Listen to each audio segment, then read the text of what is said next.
ഇന്നലത്തെ ഉറക്കം അത്ര അങ്ങോട്ട് ശരിയായിട്ടില്ല. ബിക്കോസ് ഞാൻ ഇന്ന് വെളുപ്പിനെ വന്നത് കൊച്ചിന്ന്. ഇന്ന് ഇലക്ഷൻ അല്ലേ, വോട്ട് ചെയ്യണം.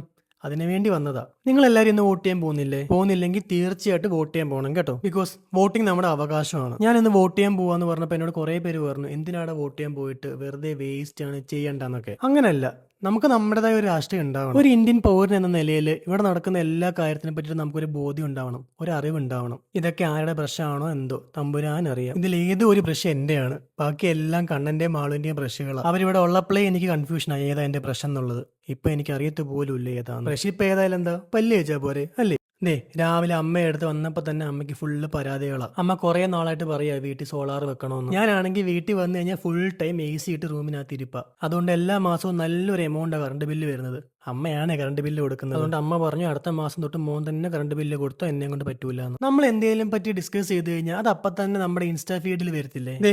ഇപ്പൊ അത് ന്യൂസ് പേപ്പറിലും വന്നു തുടങ്ങി. കിടക്കുന്നു എൽസോളിന്റെ സോളാർ സൊല്യൂഷൻസ്. ആക്ച്വലി ഞാൻ എൽസോളിനെ പറ്റി നേരത്തെ കേട്ടിട്ടുണ്ട്. എന്റെ ഒരു റിലേറ്റീവിന്റെ വീട്ടിലും എൽസോളാ വെച്ചേക്കുന്നത്. ഇവരെപ്പറ്റി ഞാൻ കൂടുതൽ റിസർച്ച് ചെയ്തപ്പോഴല്ലേ അറിയുന്നത് കേരളത്തിലെ നമ്പർ 1 സോളാർ കമ്പനിയാണ് എൽസോൾ. അത് മാത്രമല്ല 30 വർഷമാണ് ഇവർ നമുക്ക് പാനൽസിന് വാറണ്ടി തരുന്നത്. കൂടാതെ 5 വർഷം ഫുൾ സോളാർ സിസ്റ്റം വാറണ്ടി നമുക്ക് ഇവർ തരുന്നുണ്ട്. അത് മാത്രമോ, നമുക്ക് കിട്ടേണ്ട സബ്സിഡി എല്ലാം ഇവർ തന്നെ സെറ്റ് ചെയ്ത് തരും. മാത്രമല്ല നമ്മൾ ലോണിന് വേണ്ടിയിട്ട് ബാങ്കിൽ പോയി കഷ്ടപ്പെടുകയൊന്നും വേണ്ട, എല്ലാ എൽസോളിന്റെ ടീം സെറ്റ് ചെയ്ത് തരും. ഇതെല്ലാം കേട്ടപ്പോഴേ അമ്മ പറഞ്ഞു, എന്നാ എൽസോൾ എന്നെ മതിയെന്ന്. ഇനിയിപ്പോ അമ്പിളിക്ക് സോളാർ വെച്ച് കൊടുത്തില്ലെന്ന് വേണ്ട. അങ്ങനെ അമ്പിളി എൽസോൾ ഫിക്സ് ചെയ്തു. അങ്ങനെ സോളാർ വെക്കുന്നതിന് സന്തോഷത്തിൽ ഞങ്ങൾ രണ്ടുപേരും പോയി വോട്ട് ചെയ്തു. ഞാൻ പറഞ്ഞു ഓർമ്മയുണ്ടല്ലോ, എല്ലാവരും വോട്ട് ചെയ്യണം.